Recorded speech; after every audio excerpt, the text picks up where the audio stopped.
period from 1534 until 1559 proved to be a time filled with the most religious and political upheaval England had ever faced. Kings betrayed the church, beheaded their wives, and even executed their chancellors. Children betrayed their siblings, erasing all that they had spent their lives hoping to achieve.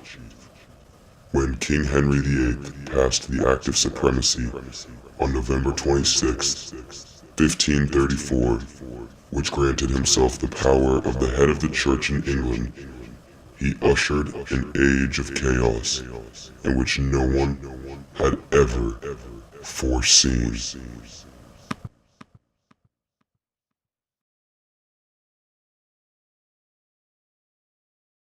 I didn't know what to think. I was absolutely and utterly shocked. Well, I knew Harry wanted to annul our marriage.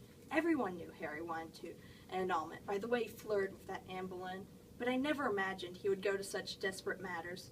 Why, I remember the exact day the act was passed.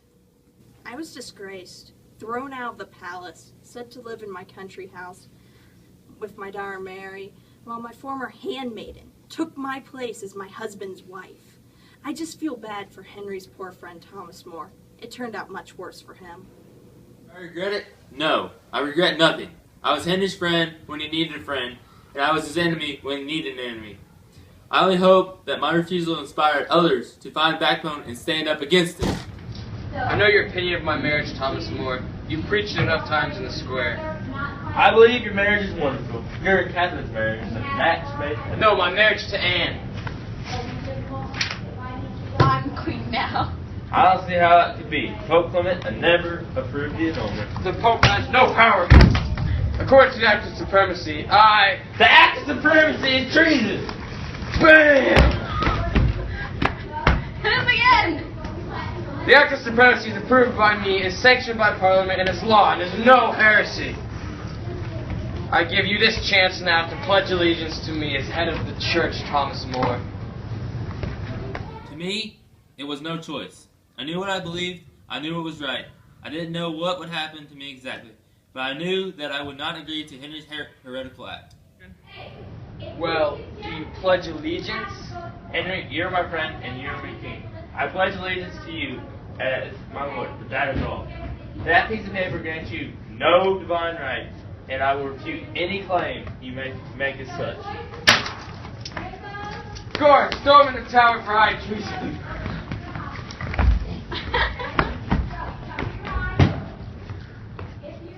I don't know what's going to happen to me. Rumors reached me, of course. Rumors that I'm to be drawn and quartered or beheaded. Rumors that I'll rot away up here. Even rumors that Henry will be forced to release me because of public pressure.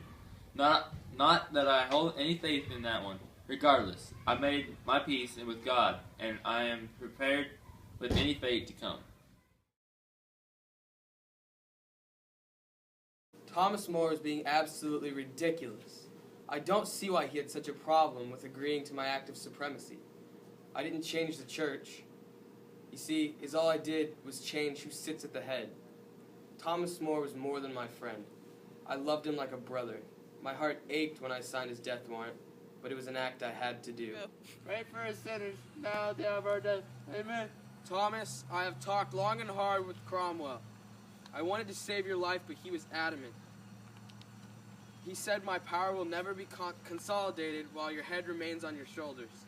As my new chancellor, your replacement, I felt it prudent to heed his advice, and he shall read you your sentence. Thomas More, former Chancellor, Speaker of the House of Commons, and friend to the King. It is with deep sorrow that I announce you have been convicted for accepting bribes, conspiring with those wishing the King harm, and denying the King as head of the church. So all of these accusations might not have been completely true. Maybe some people exaggerated on his conspiring, and it might be possible that he never accepted bribes exactly. But he did deny the act of supremacy. That in itself warranted death. 1. For these and all your crimes, you are sentenced to death by beheading on this day, 6th of July, 1535 AD. Do you have any last words?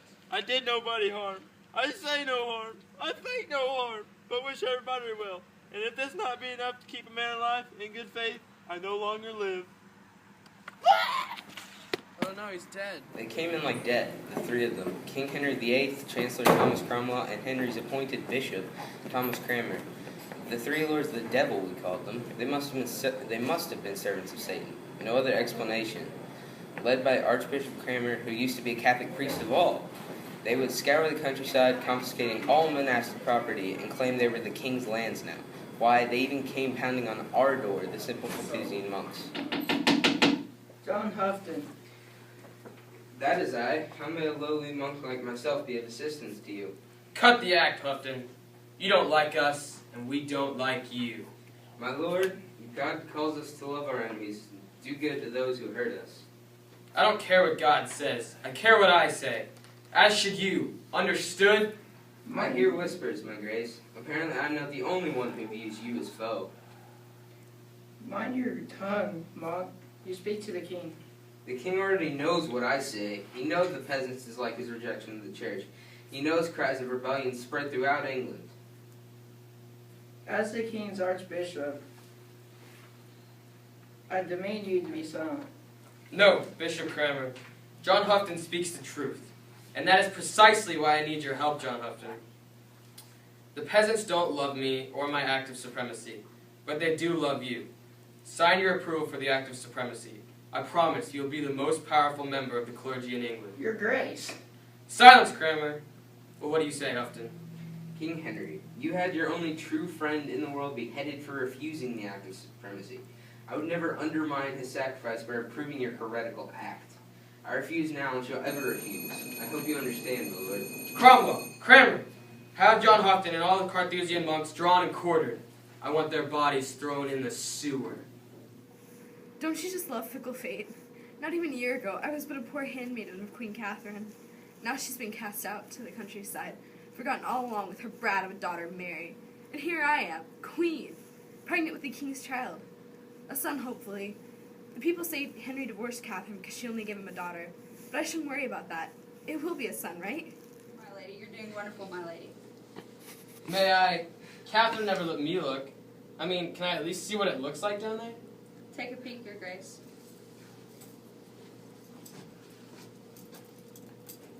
Oh my god! Good lord! It looks like an alien shoving its way through your... That's enough, my lord. We're almost there, my queen. Just one more push.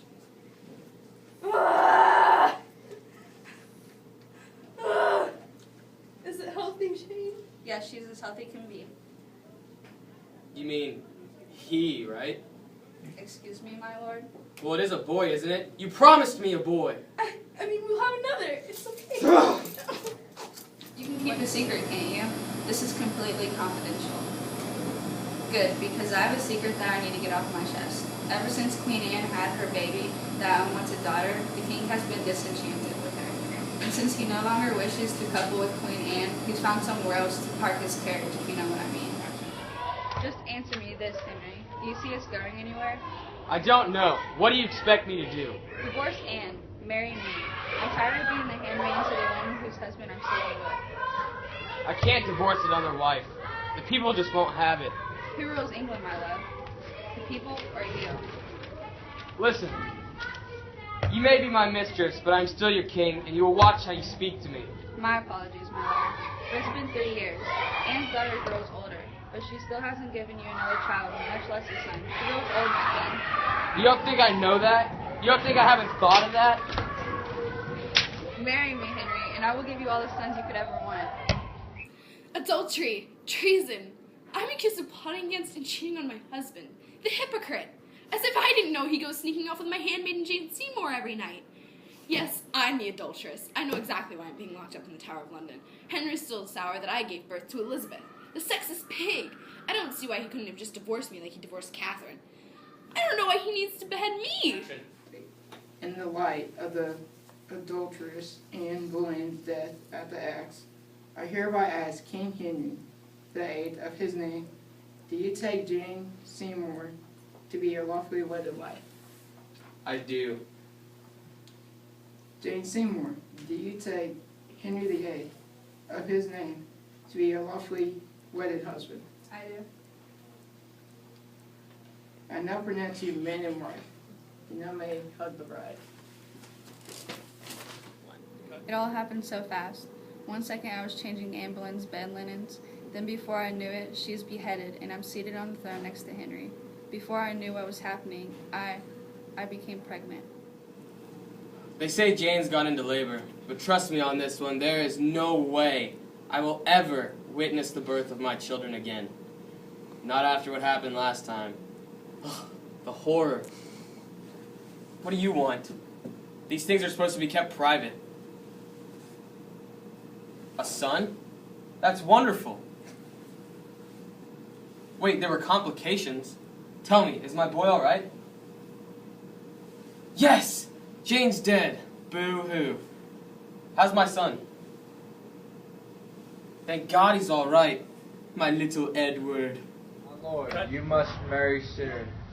The other nobles shall question your reign if you remain a bachelor for long. You must take a wife.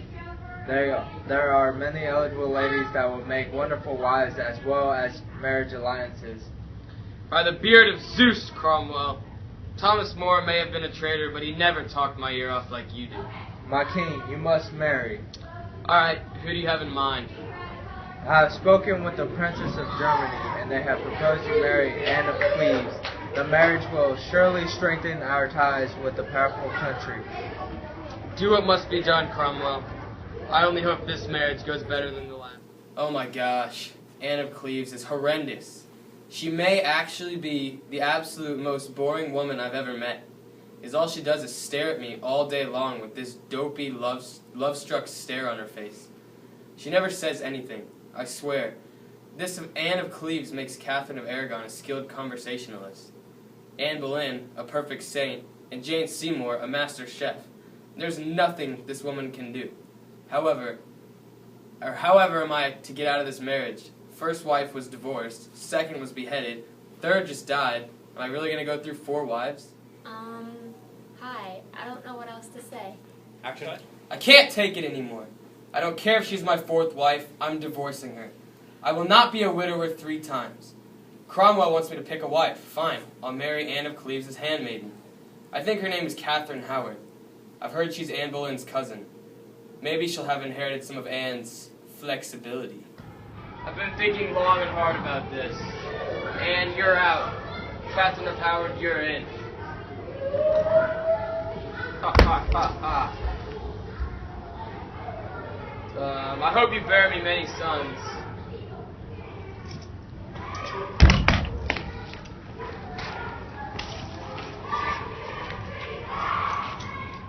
Oh, my dear, I'm sorry to think that we were engaged. It's alright, you'll be happy with the king. Cromwell, adulteress! Have her beheaded! Bye. My king, no, please! I hope the axe hurts, number 5. Oh, hey, didn't see you there. There goes my 5th wife. Cromwell says I really need to stop being so picky. But she was cheating on me. Unforgivable. Besides, I already have wife number 6 all set up. I've decided to dip into the family ink. My cousin, Catherine Parr. She's on her way down here as I speak. Supposedly she's quite the looker.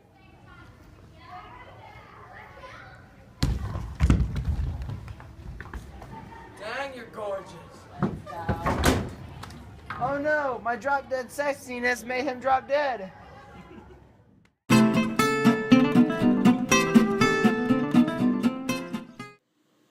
My darling Eddie, darling, you simply must take the crown. The people won't accept me being queen regent for much longer. Our beautiful stepmother is right, Edward.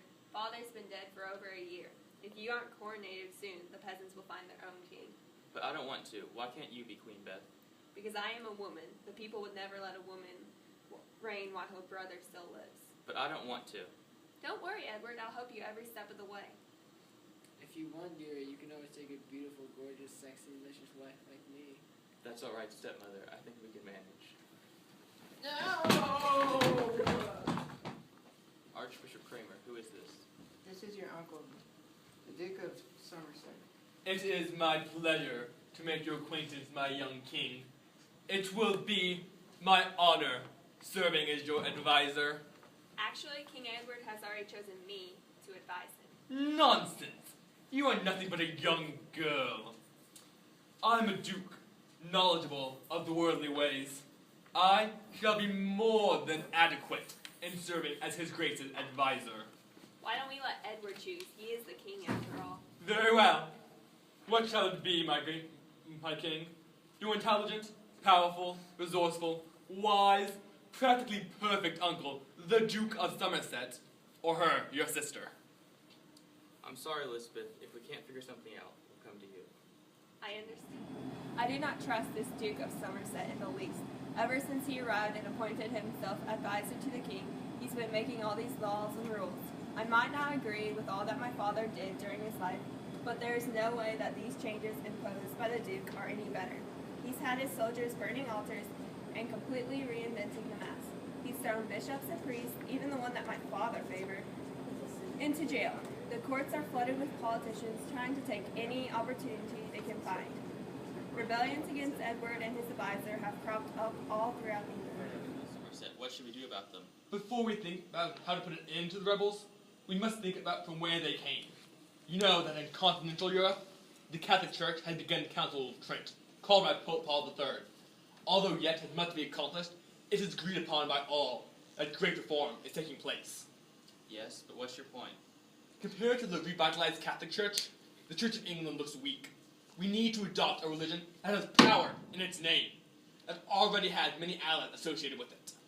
I propose we make Lutheranism the religion of England. But my father... Your father is dead, dear boy! You are the king now, and unless you begin to act like it, the rebellion will overtake us, and you will be looking down from the castle atop the head of a pipe! Yes. Understand me, boy?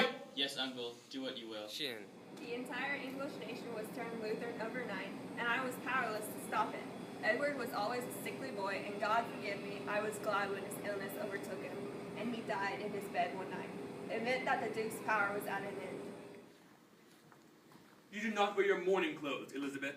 Do you not grieve for your brother? A queen does not have time to grieve, Somerset. Why, my dear, you must be mistaken. With the king dead, I, his advisor, am acting regent until a new monarch should be named. Actually, that's where you're wrong. As Edward's only surviving family, I shall be named queen at the nearest opportunity. That's where you're wrong, sister. Mary, what are you doing here? I heard that our dear brother was dead, God rest his soul. My mother, Catherine of Aragon, passed away several years back.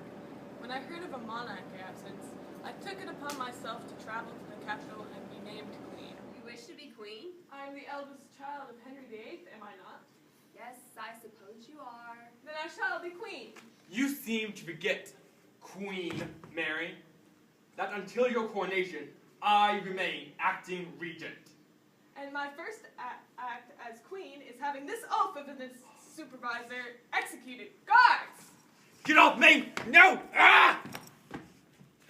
Trent, which is going on its 10th year, I believe, continues to make wonderful strides in the reformation of the one true Catholic Church. Any priest that practices simony or sells indulgences are immediately discarded by the church. I think bishops are being too nice. People really underestimate fire. Catholicism has once again become the official religion of England. Those that violate Catholic laws always find themselves on the wrong side of the stake. The crown found you guilty of heresy and to be burned at the stake at once. Wait, no. No! No! No! So, what does this make now, sister? The 277th heretic burned? Yes, I believe so, Queen Mary. 277 men and women dead. Do not fret. The fire has purified the heretical souls. If it is possible, I believe weak-willed Edward wasn't the worst monarch England had ever received. Bloody Mary was. 277 citizens killed, and she acts as though she's proud of it. Sure, they weren't all good people, but they were still people in God's eyes. They had lives, they had friends, they had family, and now they're dead. 277 lives gone up in smoke. The physicians tell me I'm not going to make it through the night, not with this cursed influenza. I suspect the physicians are right, sister. Aren't you just the happy girl in this palace? Pardon? With my death, you'll become Queen Elizabeth. People already love you. You're already known as the people's queen. I bet you just can't wait for me to hurry up and die. The loss of every life is a tragedy. But some more of a tragedy than others. God says. Don't talk to me about your God. Your God is a heretical God that our father invented so he could divorce my mother and marry yours. If you weren't my sister, you would have been the first to burn at the stake. God, Lord above, forgive my sister and her sins, and accept her into your heavenly light. Action. Since Mary's death 2 weeks ago, I have assumed the throne, handwritten letters of regret to those families of those burned at the stake, and released all of the political and religious prisoners held in the dungeon. I know I might not be perfect and that there is probably somebody better suited to rule England out there, but I also know that I will do the best job that I am capable of.